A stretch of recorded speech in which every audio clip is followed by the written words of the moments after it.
Yeah. Okay. So wait, what is the scene in Blade 2 that you keep talking about? I was trying to the when they're doing the autopsy on the mutant vampire, and she the main vampire chick cuts her finger and puts blood on the stomach. The stomach is still trying to drink the blood, so its organs come alive for a second, even though the brain's I have dead. a vague memory of this. Well, because Blade 2 is a fucking horror movie. Yeah, it's Del Toro. Yeah. I mean, then he did The Strain after that. You know, I mean, a long time after that. Well, but the vampires are very similar. Yeah, I remember you telling me that. Yeah, The Strain's cool. You should watch The Strain. How many seasons was that?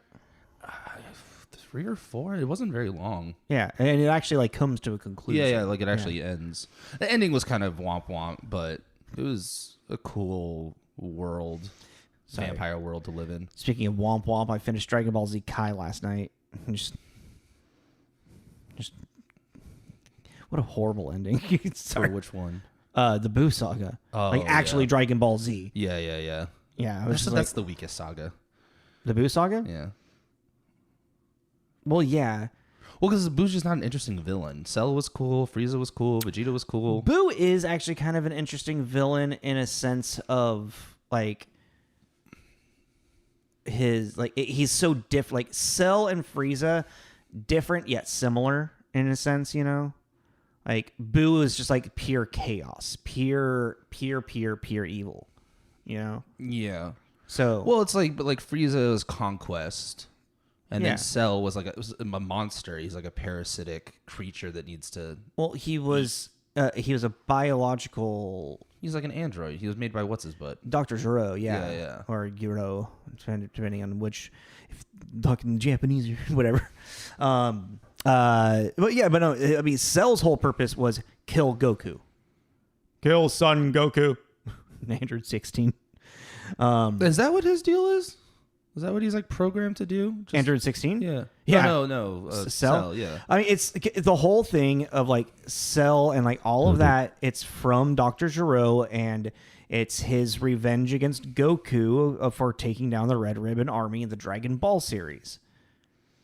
How did we get to this from Blade 2? Womp womp ends of series. Oh yeah, then let's just strain and then that right. Dude, right. We need we're at 3 minutes of just us rambling for nothing. We can keep going. This is Jacob. This is Tommy and Jacob's mixtape.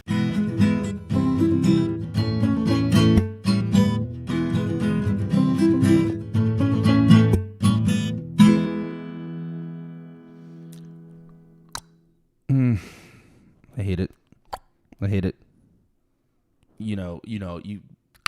I'm sure you're watching it going oh, Tommy's gonna hate that. No, I don't know that was a thing.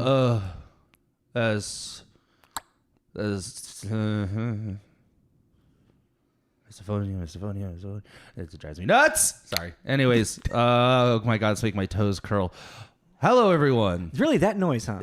No, it's the misophonia. It's just the, certain noises just. Yeah, I know, but it's that one really. Well, it's I know chewing.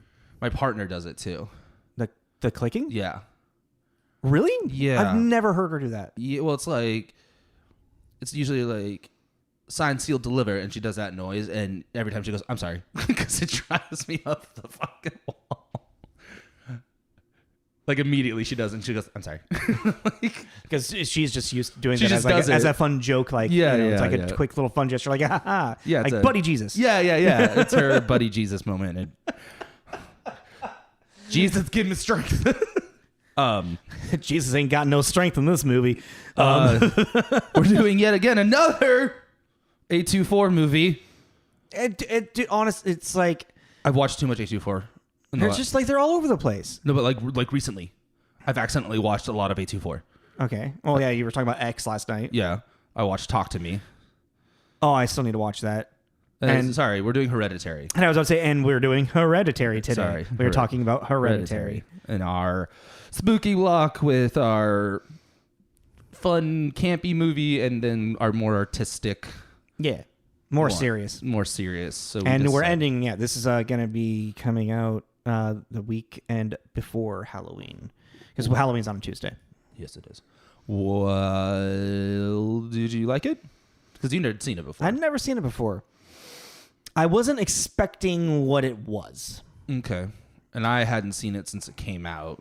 I did enjoy it. Yes. Yes, you did. I think this is a very, very well crafted, well thought out, and well executed psychological thriller that goes into very strange. Yeah. It's a modern age Rosemary's Baby. Have you seen Rosemary's Baby? Not in a long time, but a lot of reviews were talking about that. Yeah. It's because of it's just very much because about the family drama going into the occultism and all that stuff. I was just like, yeah, this is like, I mean, even like I halfway through the fucking movie, I was sitting there, this is like a modern age Rosemary's Baby. And then reading reviews, I was like, yeah, I get it. Synopsis: a mother's passing brings to light her family's dark and twisted lineage. Yes. So to give you context of, well, because that's like, I will say this, then, because you generally do it, is that if you haven't watched this movie, stop listening and go watch it first. If you're interested, because this there's some twists and turns in this. There's a lot of what a twist.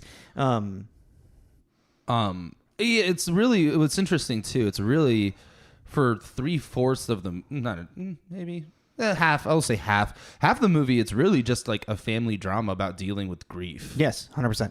And then it takes this sharp turn into the supernatural. We're like, well, no, and then it uses grief as the horror. Yeah. It's an interesting watch. The thing I thought was maybe, and should I save this for later? I'm going to bring it up now because I don't want to forget, and then we can circle back to it. Yeah, I thought it was really interesting about this movie is that. If you take like the last 20 minutes of it, just take that and you change a couple pieces of dialogue, this is a terrifying short film. Oh, yeah. The entire beginning of the movie is really just build up to this. The last 20 minutes 100%. Are the scariest parts. I mean, that's Rosemary's Baby too, man. But it's like, I thought it was so interesting. You could literally, at the 20-minute mark, cut it off, change a couple little key things of dialogue, and it's enough storytelling, even just with the environment, that you would kind of understand what was happening. Yeah. You don't need the whole buildup of everything else. I was like, oh, that's weird. This is a 2-hour-long movie, and you only really need the last 20 minutes, and it could stand on its own, which I haven't really noticed before. No, I mean, it's kind of the way that it seems that Ari Aster writes. He writes in kind of like acts and segments. Well, and a lot of Ari's stuff is short stories. Yeah, well, he did before short films. Yeah, I mean, he did a lot of short film. Leading up to... Have you read some of the synopsises of them? Yeah, dude. Woo. Have you seen any of them? No. I watched... there's something up with the Johnsons or something. Oh, yeah. His thesis one, both like the incestuous thing. Yeah. That's a fucked up movie or short, man. That was fucking weird. Or like Munchausen. That one sounds cool. I want to watch that one. A vibrant Pixar-inspired montage. Think the marriage sequence in Up, in which a mother unable to confront the heartbreak of her son leaving for college delays his departure by making him sick. Munchausen syndrome. Unfortunately, she goes too far and is helpless to reverse what she set in motion, is forced to face the unfathomable consequences of her selfishness. You're like, Munchausen syndrome. You write some heavy shit. So yeah, our writer-director is Ari Aster. Other than this, now probably most famously known for Midsommar. Still haven't seen that. Still haven't seen it as well. And most recently, Beau is Afraid, which I've heard is a trip of a fucking movie, and I really want to watch that as well. That's starring Joaquin Phoenix. Oh, interesting. Beau is Afraid. It seems to be a delve into like mental health, like. You're like the lens that you're watching it through is through like psychological trauma and abuse. Well, it looks like it's going through his stages too. Yeah, 100%. Yeah, like of a life. Well, but wait. I think it's like 3 hours long. But he has a short named Beau too. It's it's the expanding of that short story.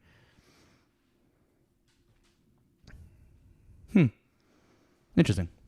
He stars in it too. Beau? Ari, yeah. Ari? Oh, really? What's the 7-minute short? Yeah. Oh. The original. Yeah, of the original. Yeah. Yeah. Beau is Afraid came out earlier this year, right? Or did it come out last year? It came out this year. Yeah. Mm-hmm. Well, and it's also like I was doing a little research. And when Hereditary came out, it was one of A24's highest grossing films worldwide. Mm-hmm. And then I just wanted to make a note. We have reviewed The Lobster, Swiss Army Man, Moonlight, Hereditary, everything all at once. Everything everywhere all at Oh once. yeah, we've done a lot of A24. It's because it's so popular. You know, it's like that. They are one of the probably the most sought out after like production company to like well, they're a distribute. They're just a distributor, aren't they? I think they're because what did we do? One of these titles, they got their hands on it after. Yeah. So I think they do both. I think they do distribution and production. Yeah. I think The Lobster.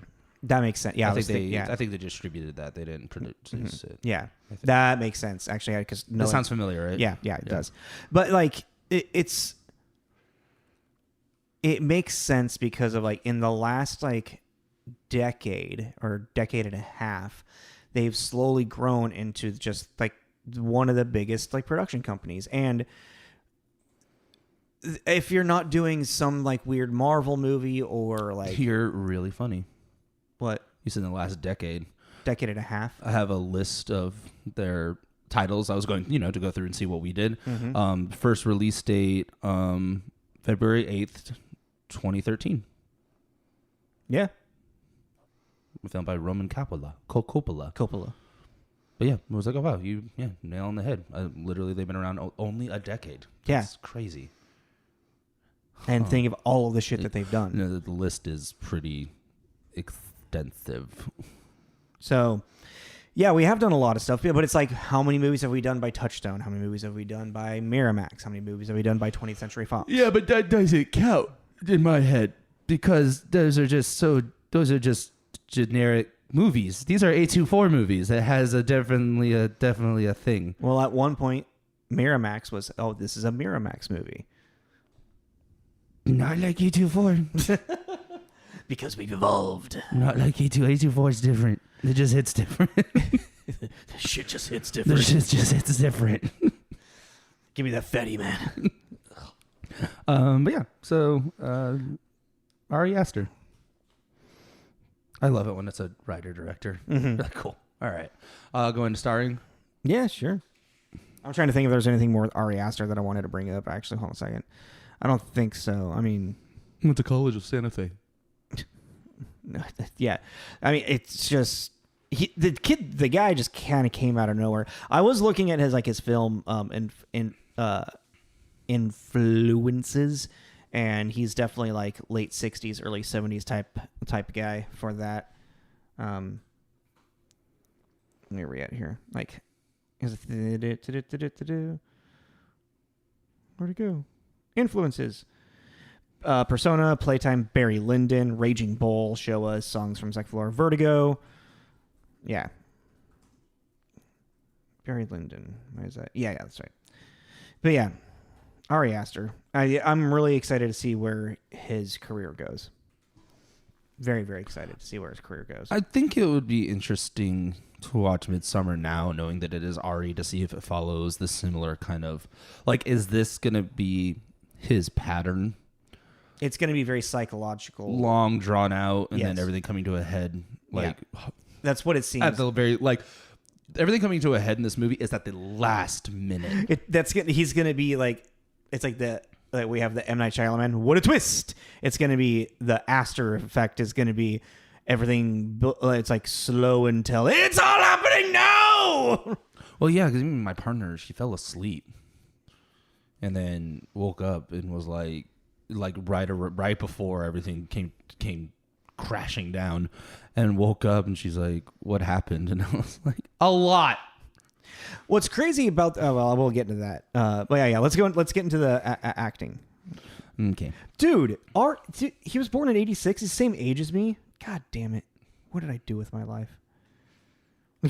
Made a podcast with your best buddy. I was about to get real mean.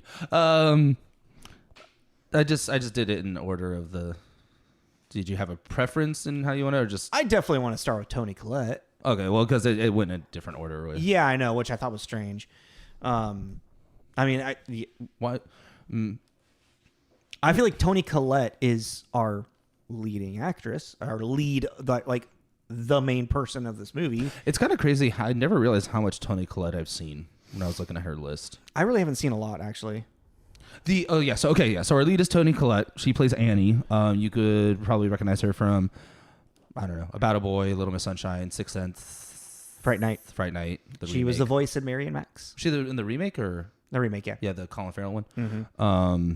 So we have talked about her actually because she did the voice of Mary and Max. Yes, she's more recently in Nightmare Alley, and also really, I think, pretty well known from United States of Tara, which is a pretty good show.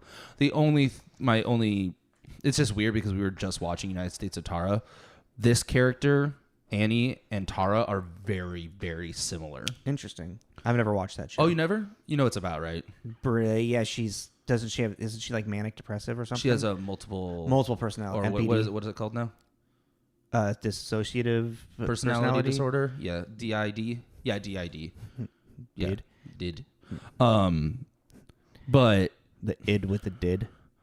Like in the sense of they're very similar because both almost never totally own up to their mental illness.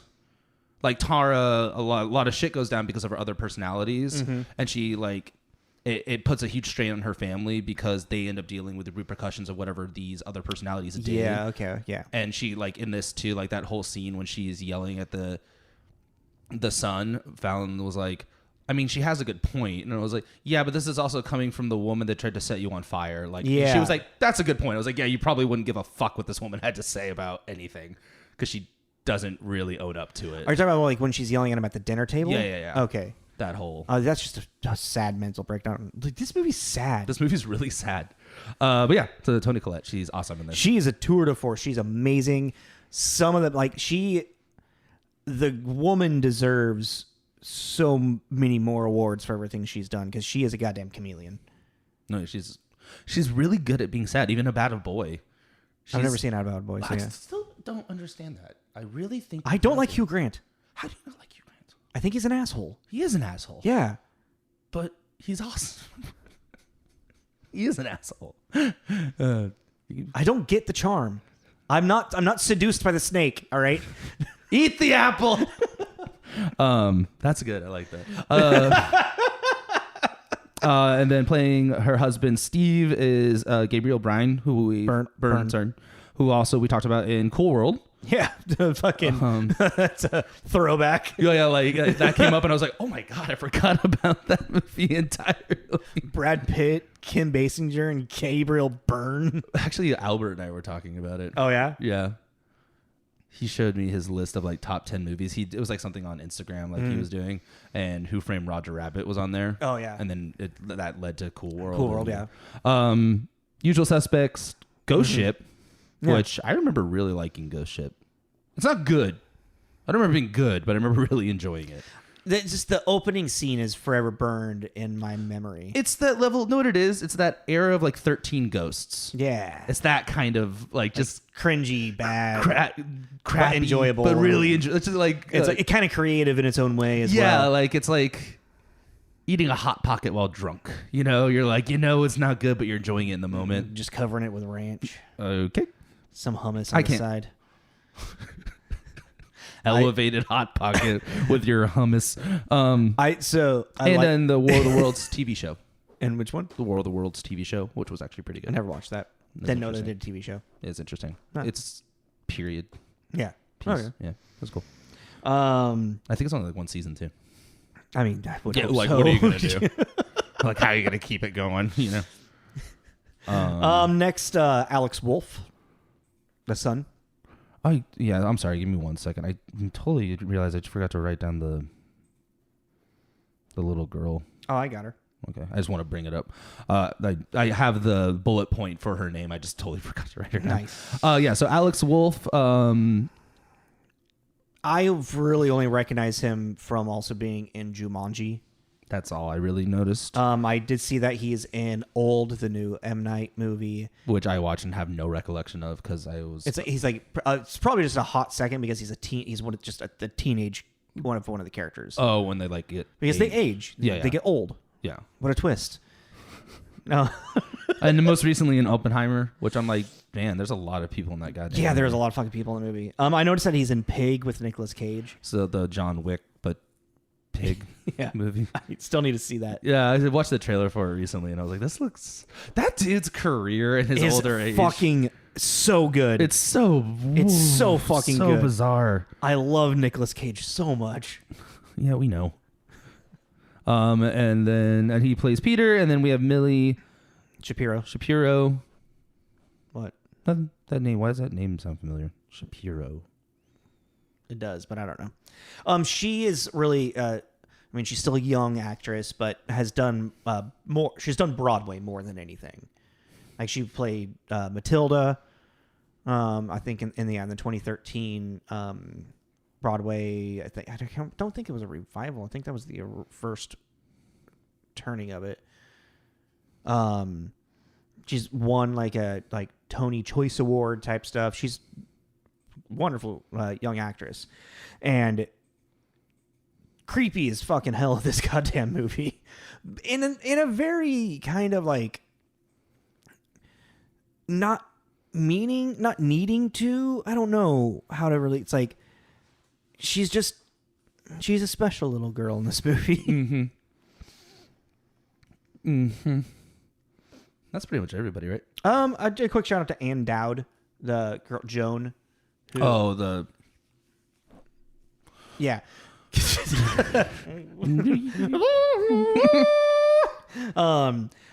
She has like 113 acting credits. She looked really familiar. Because she's in so much shit. I don't think you've finished the first season of True Detective, but she is. I immediately recognized her from being one of the like very very small role in like the last episode, but it's such a prominent role in the last episode in its own way that. And she's a wonderful actress. Like she's a character actress. Yeah. I'm just looking at her list real quick. Yeah. St. Vincent. She's always like Side she'll like effects. be like the aunt or the mom or like The Nun. Yeah. Oh, she's in The Babysitters. Wait, are you talking? Does that say? Really? The movie The Babysitters. Oh, really? The like escort one. The escort one. Yeah, it's like these. Oh, is that the John? Yeah, John. That one. I think he's in that. I think he's one of the dads. Yeah, but yeah, he's these like high schoolers become they start servicing. The yes. parents, I remember. Yeah, the lead actress in that is she's the lead actress or not? Was she in the Fantastic Beasts movie? That's she's weird. the American. I'm not seeing. Oh yeah, there he is. Okay, yeah, so that's what it is. Yeah. Oh yeah, so she's just one of those people that's been around. We need a term for that. Well, we'll figure that out later. Hereditary. Let's talk about Hereditary. Okay. Anyways, let me close some of this stuff so it doesn't distract me. All right. I guess we can go into what reviews you found of this movie. Sweet. We know what we forgot to do. When was this released? Oh, okay, yeah. So this was released January 21st at Sundance, and then June 8th theatrically in 2018. Yeah. How many movies did you have for 2018? Only 27. I had 28. Weird. Huh. Yeah, I was very surprised that. There's a couple that I kind of didn't count because like I've watched them like they've been on the background. I had but a couple like that can't too. really like. I'm like I haven't seen enough of it to Yeah. really count it. So as you get your stuff ready, excuse me. on IMDb it's got a 7.3 rating, and then on Rotten Tomatoes it has a 90% tomato meter and a 70% audience score.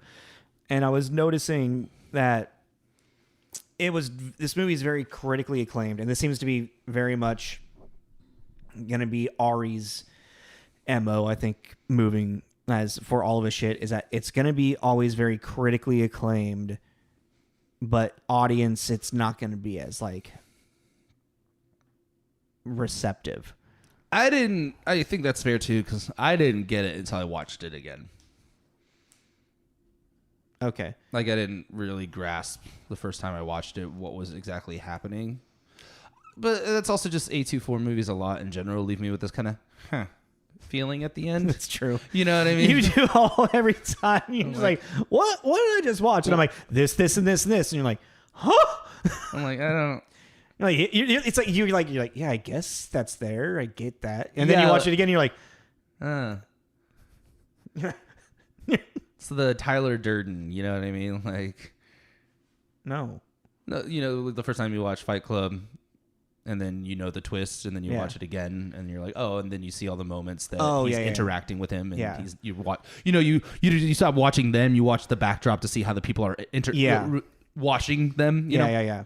That's kind of what it is, you know. I never focus here anymore. I'm not focusing here when I watch them again. But it's like, pay no attention to the man behind the curtain. Yeah, pay no attention. I don't know. I just did Gandalf. Bilbo Baggins. So yes, I'm just imagining like a "You shall not pass," but the man behind is like, "Do not pay attention to the man behind the curtain." This is really aggro.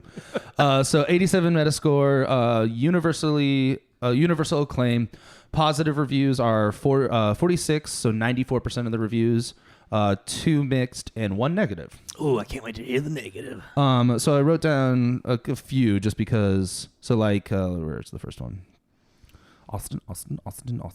There he is. So 100 out of 100, Austin Chronicle by Richard Whittaker. An exquisitely crafted box of nightmares. And once you realize that the lid has already closed with you inside, it will leave splinters under your skin. I really liked that one. Okay. I really quick, I do got to say, this movie did not scare me at all. It creeped me out.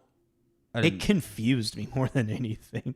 I mean, but even then, it's like, it's creepy, and then it's only scary for that brief Toni going absolutely batshit possessed crazy. You know what I mean, that was, I think it was just like, it just became, I was just like, it was all an overload of like everything happening all at once. Fuck. God, there's this movie that I like, you know, I always say you need to watch something, but you really need to watch this. God, what is it called? It's like, You Won't Leave Here Alive or something like that. But it sounds familiar. It's this movie where this woman who, I think she like is an immigrant. Like, I think she's from like Mexico or something. But she goes to like an all woman's like kind of boarding house, like a halfway house for people like, you know, getting like work and stuff like that. But this house is haunted, and there's, you know, obviously there's a big twist at the end. But the amazing thing about this one, I'm just thinking like atmosphere wise, this amazing thing about this movie is the entire movie, if you're paying attention, she's being watched by ghosts, but it's super subtle in the background because they have those like cat eyes, that kind of reflective in the dark thing. Oh. So if you're paying attention, pretty much the entire movie, she has this feeling she's being watched, and you can catch her. Are you talking? Oh, this. You're not talking about Hereditary. No, I was just thinking about that. Oh, god damn it! I was just thinking like because of the ending when she's like hanging out in the background and the cultists and everything. Yeah, okay. It just made me think. I meant when I was watching it, I was like, you need to watch that movie, and I gotta figure out what it is. But I liked it exclusively crafted blah, blah, blah, because once you do have that moment of what's going on, you're like, oh, there was no, at a certain point, we passed the point of no return and didn't even realize it. Mm-hmm. You know what I mean? I was like, oh yeah, you needed to fix this a long time ago. It's been fucked for a minute. And then I had a couple other 91 out of 100, the AV Club by A.A. Dowd. It is a supremely effective gauntlet of supernatural horror that's also a blackened heart and grueling domestic drama about how trauma, resentment, and guilt can seep into the roots of a family tree, rotting it from the inside out. I really, really like that one. And then I was going to just read both this one isn't under mixed technically because it's a little higher, but it's up there. 63 out of 100 real reviews. First-time director Ari Aster hits a home run when it comes to an overall sense of impending doom. Sadly, Aster's story isn't as waterproof as his stylistic aptitude. Say the last sentence again. Aster's story isn't as waterproof as his stylistic aptitude. Okay. And I only kind of brought because of what I said. And I guess that's what made me think of it. It's like this movie with the whole, you just need the last 20 minutes and change like two lines of dialogue. It's like, I mean, it's a great build up, but it's not.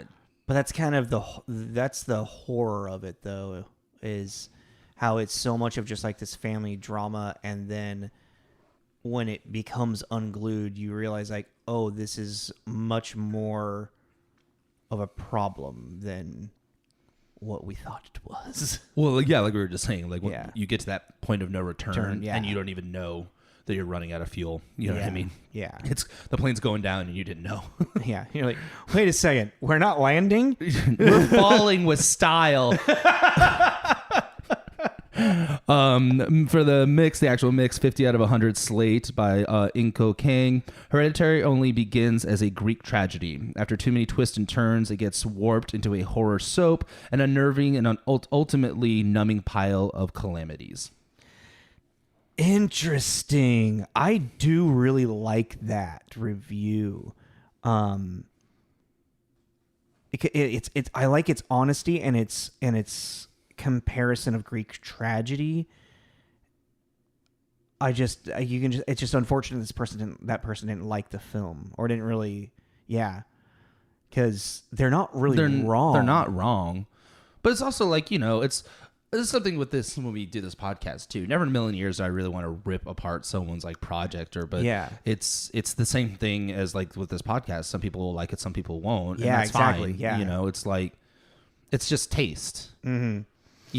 And it's even for me too. I don't particularly care for this genre of horror or it's not really my thing.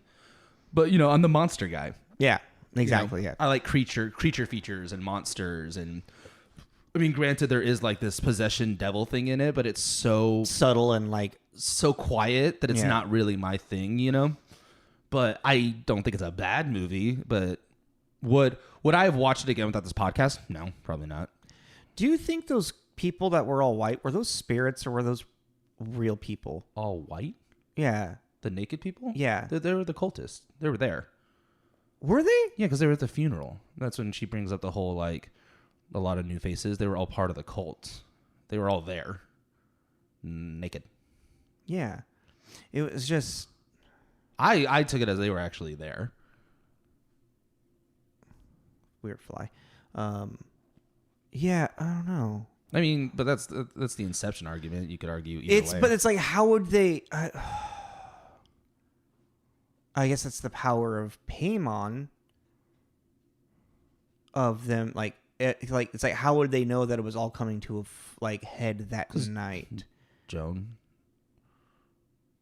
was doing all the rituals and stuff in the house. Yeah. It was all very like orchestrated. Negative 25 out of 100. Observer Rex Reed. These days, actors not only appear in bad movies, they are forced to produce their own flops themselves.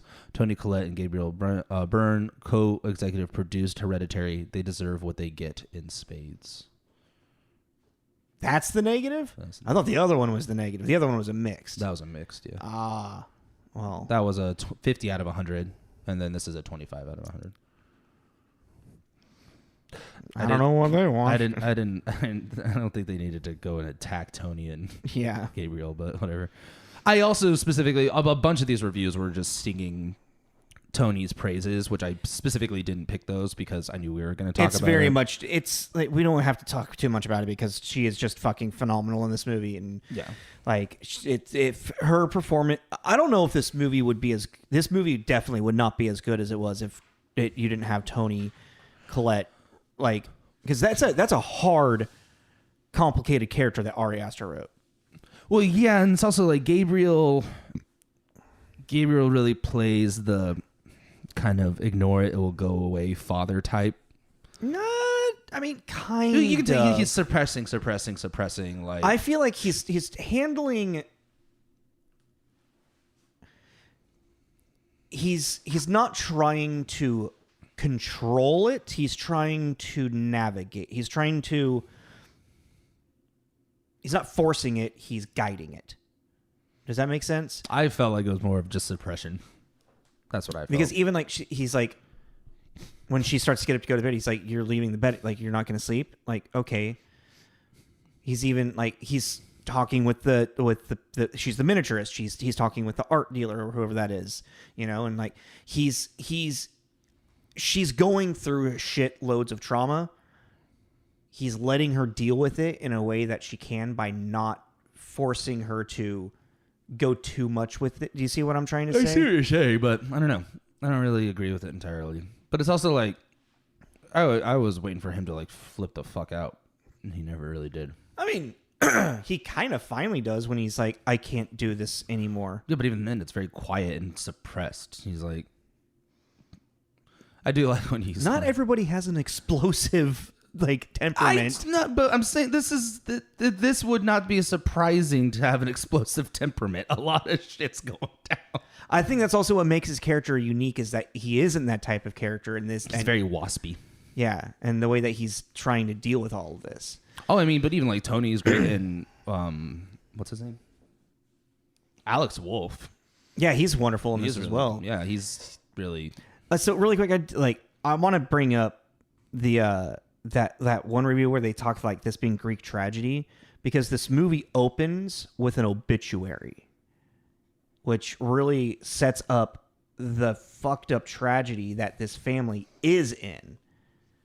Yeah. Because, so, like, I have the obituary right here. It's Ellen Taper-Lay, 78, passed away after a prolonged illness at her daughter Annie's house on April 3rd, 2018. Beloved wife of the late Martin Lay, rest in peace, devoted mother of Annie Lay Graham, and the late Charles Lay, rest in peace, dead son, dead brother for Annie, cherished grandmother of Peter Graham and Charlie Graham. She's also survived by her son-in-law, Dr. Stephen Graham. She will be missed. And then it goes into service holdings and whatnot. So at the very beginning of this movie, before we meet any characters, we are informed of 3 dead people. The grandmother, the grandfather, and the brother. Yeah, okay, wait. So I'm trying to remember that scene at the support group. How does the father and the brother die? The brother kills himself because he was convinced that the mom had put something in his head, which I don't imagine so. But I don't remember how the dad died. I can't remember. It's so interesting is like I didn't really know what kind of movie I was watching at that point, so I wasn't sure what details to pay attention to. Well, yeah, with like another thing I thought was just interesting. That's kind of like, again, I don't want to be a broken record, but it's like that whole the ship was long sinking before we were dead before the ship even sank. Thank you, Spotify. Well, even that whole bit where, like Steve is trying to keep everything as normal as possible and, you said guiding it in a certain way, gets a call about someone desecrating her mother's grave. Yeah. Way later, we look at the emails of, this isn't a desecration of a grave. This is someone took the body out of the grave. And you're kind of like, why weren't you more, whoever, the gravekeeper. Yeah, the people that own the cemetery, they're like, yeah, the desecration is like, no, like they didn't take the tombstone and graffiti it. They took the body out of the grave. Yeah, it's like I just thought that was kind of weird that they didn't like, or maybe he just didn't. Maybe even then, if you look with these kind of movies, maybe he just didn't open the email yet, thinking because if you get to call someone desecrated grave, you might just think that someone did something to. Yeah, and he's just like, that's the last thing I need to deal with because like Annie, she needs to focus on getting her project done. She's 6 months behind. She's now dealing with she's grieving with her mother's death. And then lo and behold, through not even halfway through this movie, her fucking daughter gets her head knocked off. Was not expecting that at all. See, me leading into this movie, I thought the young girl, had a much larger role in this entire movie. Like, I mean, she does. You just don't see her anymore because she's dead. Yeah. But like her, in a physical form. Yeah. Toni Collette's reaction to that was fucking chilling. There's actually one thing is like anyone like this was actually kind of a hard movie for me to watch at the beginning because of the grief of loss.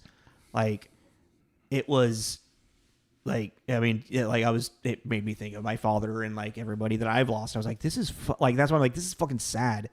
It's very sad. They didn't need to show the head. No.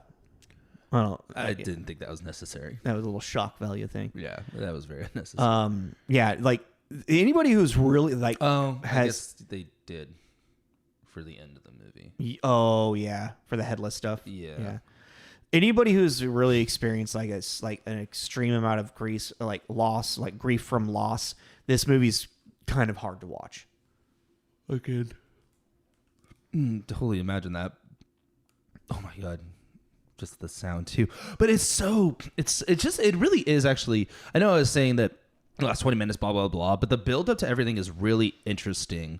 Like even the scene when Toni is recreating a miniature of the accident. Yeah, the second that came up, I went, oh no, because Steve's walking in. I was like, how do you think he's going to fucking react to this? Yeah. I get you're an artist and you're working through your grief, but that's a really fucking selfish thing to let your husband walk into. Yeah. And even his reaction. That's what I'm saying. There we go. There's a little blow for me. He's like, what is this? What is wrong with you? Well, that's what I'm saying. There's so many things. I just expect, I'm not saying everyone has to have like a volatile response, but there's so many things. That's what it felt like. It felt like I guess that's what I'm saying. It felt like it was going to go to this volatile thing because I kept getting the feeling of like just pushing, because he has that little angry moment. And then he's like, I was just coming up here to tell you dinner's ready.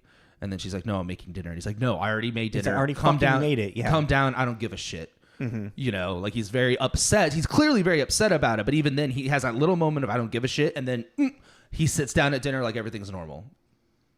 And then that's when they have their explosive. Well, Yeah. Toni has her explosive moment. Yeah. But I just kept feeling like at some point he was just going to fucking lose it. But then he gets set on fire. Yeah. Dude, fucking how this movie just spirals into the occultism is crazy.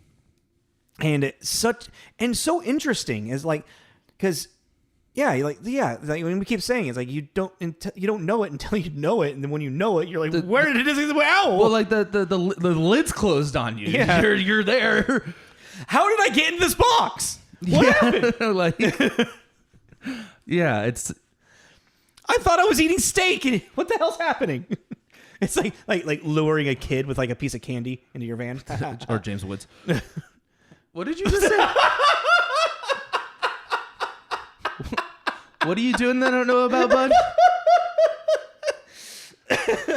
So many other things you could have said. I like how it took you a second to connect that. You're like going for a James Wood joke. You're like, wait a second. What? That is what's like really interesting about it, because it just feels like this really bizarre, to the point where like even what you were saying, those people, the cultists that were naked hanging out, there is these moments where you're sitting there and you're like, how real is everything? Because grief does distort perception. Yes. And what is actually happening, and what can we trust? It's that Black Mirror episode with the recording. I haven't watched enough of Black Mirror. It's like the first episode of the first season. The society now The has first episode of the first season is the politician that fucks the pig. whatever. It's early Black Mirror. Fair. But in society now, everyone has a recording device implanted in their eye because of emotions can fuck with memory. I know which one you're talking about. Yeah. And then, he finds out that his kid is his best friend's kid, actually, and she's been having an affair for 10 years or whatever.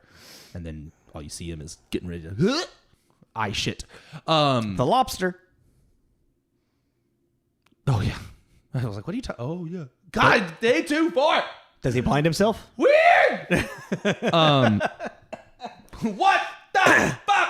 But yeah, no, because it's so interesting. One of the things that I think is a bit like what makes this movie groundbreaking and for moving forward into like this like new genre of horror, art house kind of horror, is that how Ari takes grief and uses it as a horror device. The grief is the monster. Yeah, which is fucking crazy. And like good, like crazy interesting. I just am now realizing how bad I feel for Steve. The father? Yeah. His daughter gets killed. Yeah. His wife is losing her goddamn mind. He's trying to keep it together for her because she's... And his son. Yeah. His son is completely distraught. Because his son fucking killed his sister. Yeah, but no, but that's the thing. It's like, this poor guy is just like, everything's falling apart around him. And he's just, who wants chicken? He's a sad version of Timothy Oliphant from Santa Clara Diet. God damn. He's just trying to keep it together. Well, no, that's like when she's like when she's explaining everything. Like he sees his fucking mother-in-law's body up in the goddamn attic, and he's like, "What the fuck is that? What the fuck is that?" You know. And then she's like, "We got to burn the book. We got to burn the book." And he's like, "No, I can't do this anymore." Oh yeah, because he's convinced that she's the one that is doing everything. Dug up the grave. And it's like, how long? When did you put her up there? How long has this been going? Yeah. Well, I guess we have because she has sleepwalking as well. Well, yeah, that's something else I was trying to kind of figure out. So, like for if for everyone as well, there's this whole story arc that she kind of casually brings up that a few years ago she was sleepwalking and woke up in her kid's room. Herself and the kids were covered in paint thinner, and she had a match in her hand and she was going to burn them all alive. Yeah. Which I'm like, why? Does that have something to do with the occult, or is that just her mental illness? That's what I was trying to figure out. So, I mean, her mental illness. Oh yeah, I got to tell you my movie idea after this. Okay, her mental illness could be a direct result of the occult, or you could look at it as the occult is now a metaphor for her mental illness. Yeah, or even it could be like I just thought like maybe even with the occult stuff, she was a little more aware of it in a sense and was repressed. And then through the repression, she knew that they were going to use them to bring back, what was his name? King Paimon, who is a real lieutenant of hell or something. Yeah, like there's stories of him in like the Testaments of Solomon and shit. Like he's like kind of like Lucifer's right-hand man. Is what I was kind of getting. Is the spirit named in early Gomorrahs? Does include the lesser key of Solomon? Well, status and rank. Quite obedient to Lucifer. Mm-hmm. As the ninth spirit in the Ars Goda, the 22nd in the words I do not want to say out loud.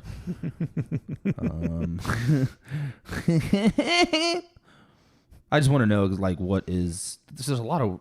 Okay, the most devoted to Lucifer, and Alabam to kings who serve under him but do not always accompany him. Mm-hmm. So he's one of three. These three sources state that he rules 69 legions of spirits, some of which are the order of angels and the rest of the powers. Okay, yeah, so he's a high lieutenant of hell. Yeah. And it's like what is it? Is it like wealth? Is that what his deal is? Oh, I can't fully remember. Yeah, when Charlie finally gets transformed or possesses Peter. Yeah. He's like the knower of wealth and secret things, something like that. Okay. What's interesting is the whole story of Charlie and the grandmother and how she was like grooming her. Yeah, but it's stated in the text, if you kind of briefly, if you're paying attention through like Toni Collette's like going through reading about all the stuff of King Paimon, is that he has to possess the body of a male. Yeah. So it's like the grandmother's grooming Charlie for it because also Toni Collette flat out says when she kept Peter away from her. Yeah. But then when she had the daughter, she immediately got her hooks in her. Yeah. Yeah, it was interesting. Well, it's also the whole like needing. Well, it's not he doesn't need it. It's what he wants. Yeah. He wants a male form. He doesn't want a female form. Yeah. And so when Peter is killed, was he jump out the window? I forget what exactly happens at that moment. So that part did make me laugh. It's just like, you know, the and then like he sees like the naked people in the doorway or whatever, and he goes, ah! And he just, I don't know, it was really slapsticky for like. Because it's just like that. All of a sudden, a dude and they say, no, there's a dude. I'm naked. Yeah, and then he just goes, ah! And he just like yelps and he jumps out the window. Yeah, it did make me kind of chuckle. I was and then so like since now he's dead, Charlie's spirit can enter into his body. Oh, is that what it was? Yeah, because then he sits up and. Oh, yeah. That didn't even click. Interesting. Yeah. And then he goes up into the fucking into the treehouse, and the saddest treehouse. It's scary fucking treehouse. It looks like it's legit floating.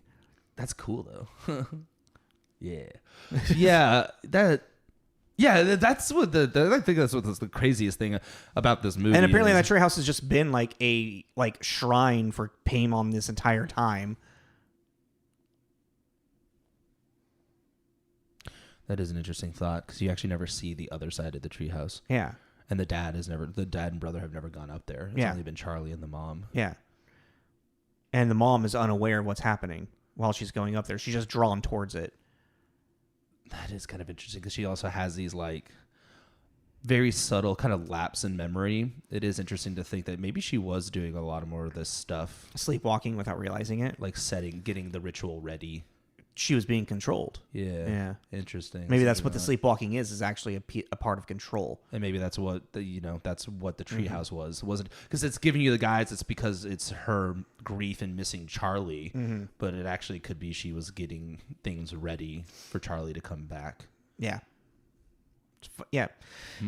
I mean, one thing I appreciate, and I don't know, I know how you are. You're like, you kind of want just the book to be told, like not to be told you, but like you want to understand what's happening.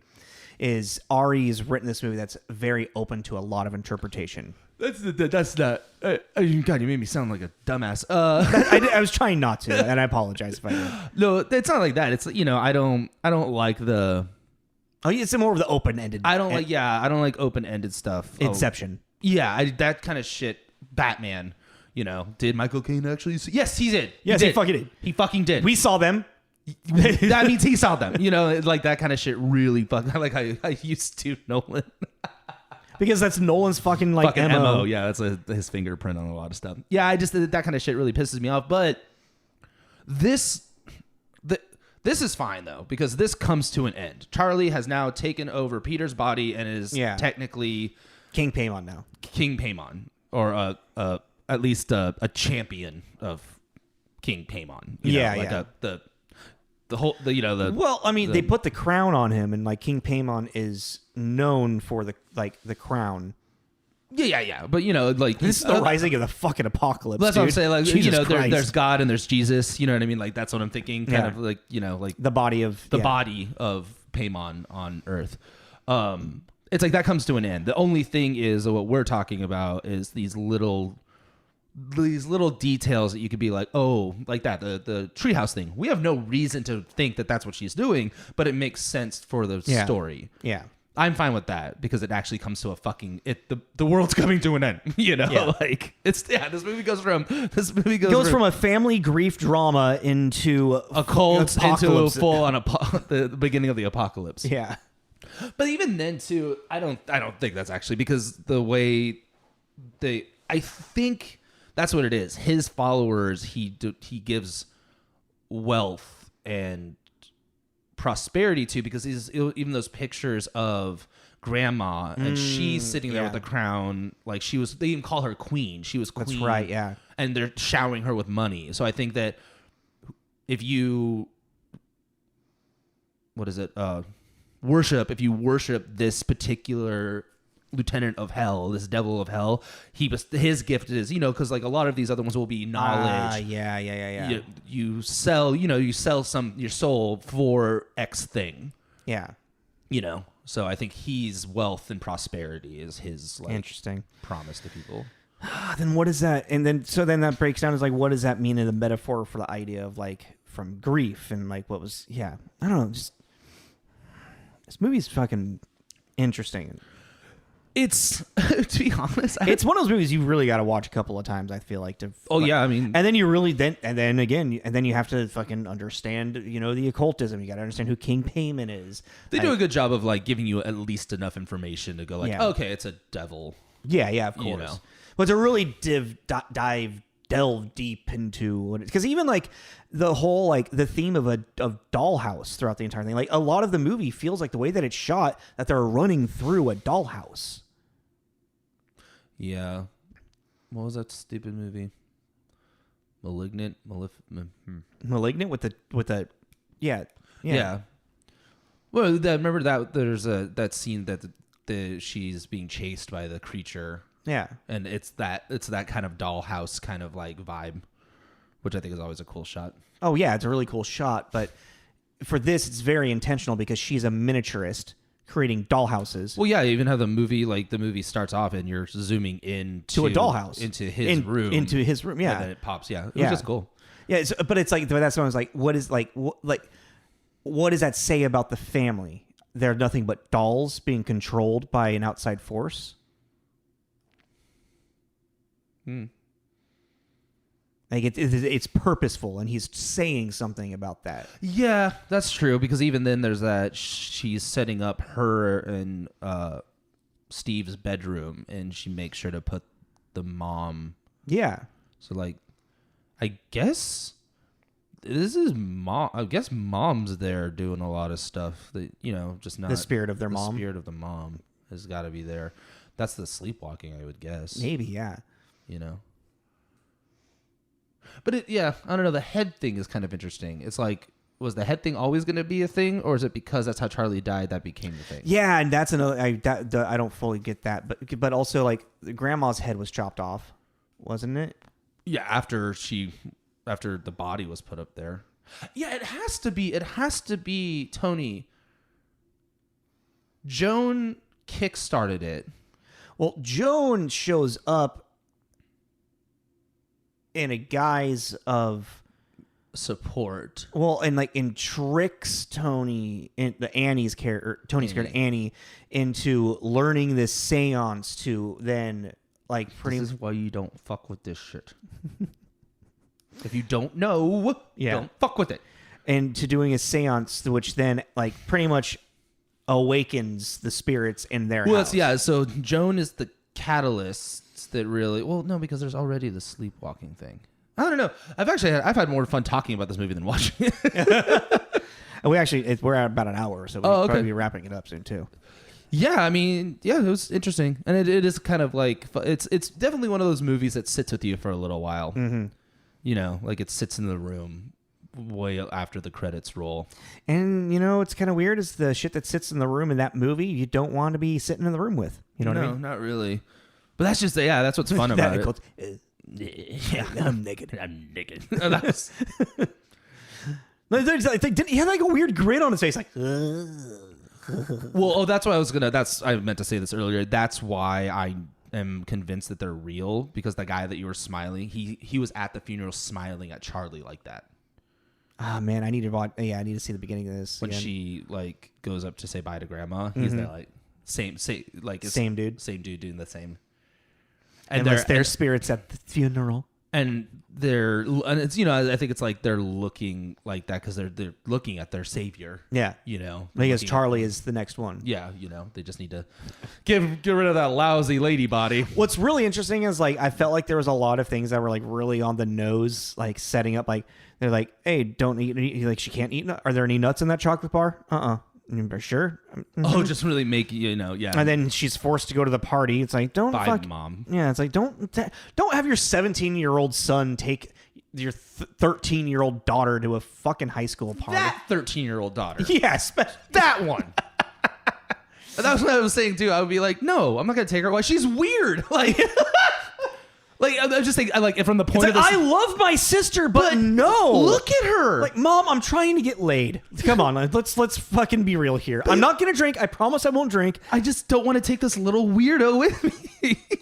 And then she fucking eats nuts. Yeah, Yeah, I thought that to me was very on the nose too. It's like, okay, well now we got to get her to a place where she's not going to be supervised. But it's like it's on the nose, but it's like it's all leading up to something that you're not going to fucking catch that. You're not guessing that shit. So it's like very much like that entire like 15-minute sequence is horrible.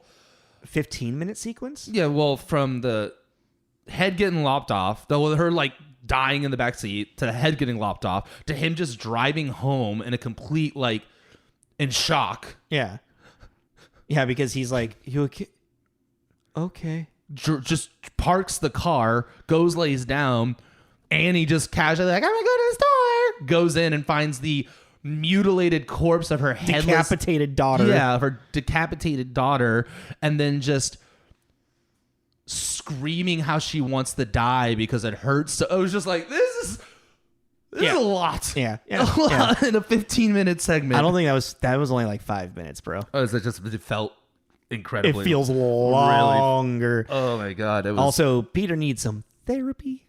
Yeah, Fallon did bring up an interesting point. Like, how did he not get in any kind of legal trouble? Like reckless endangerment, or maybe they were still in the process of doing that. That's what I said.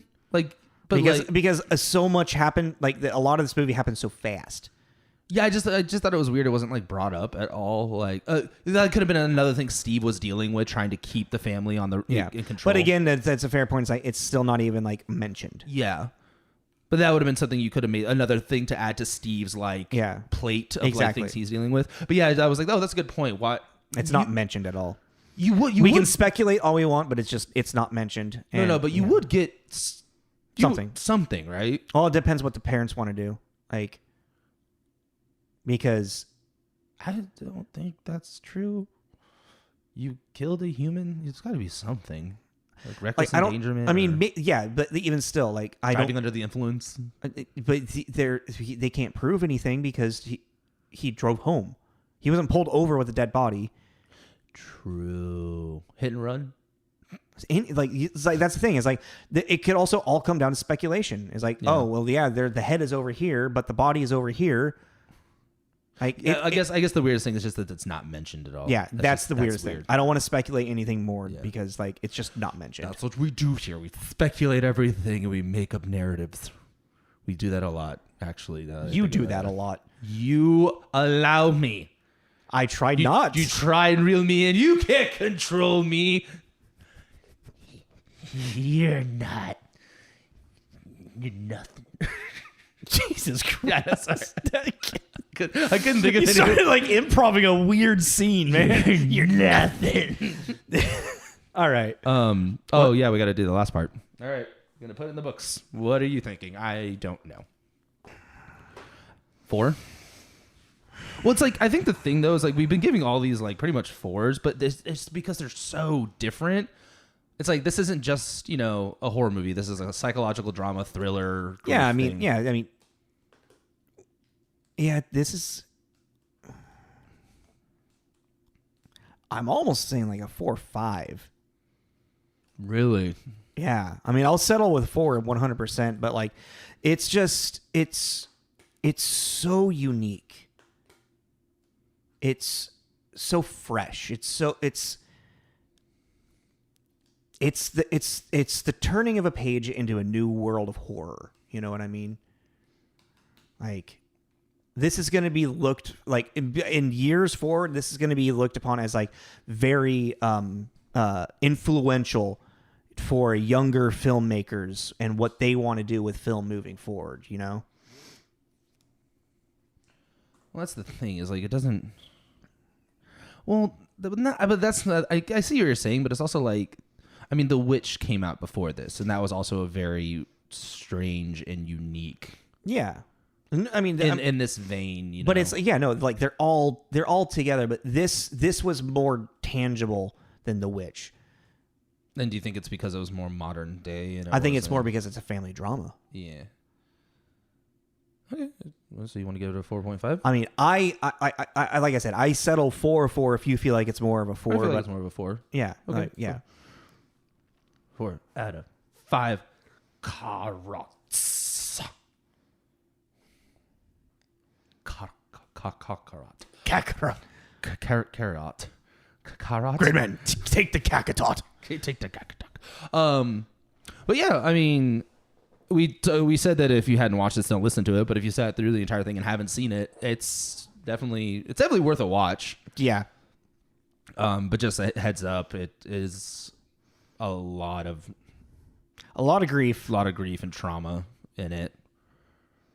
Well, it's like also like just interesting too. Is like, you know, the trauma that starts is the mom passing away, but she even just kind of like, I was estranged from my mom, like blah blah blah, and then it's like, yeah, but the mom was living with them.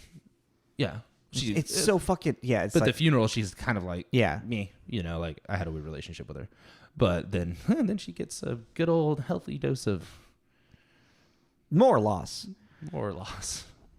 significantly something she cares about more. Yeah. But yeah.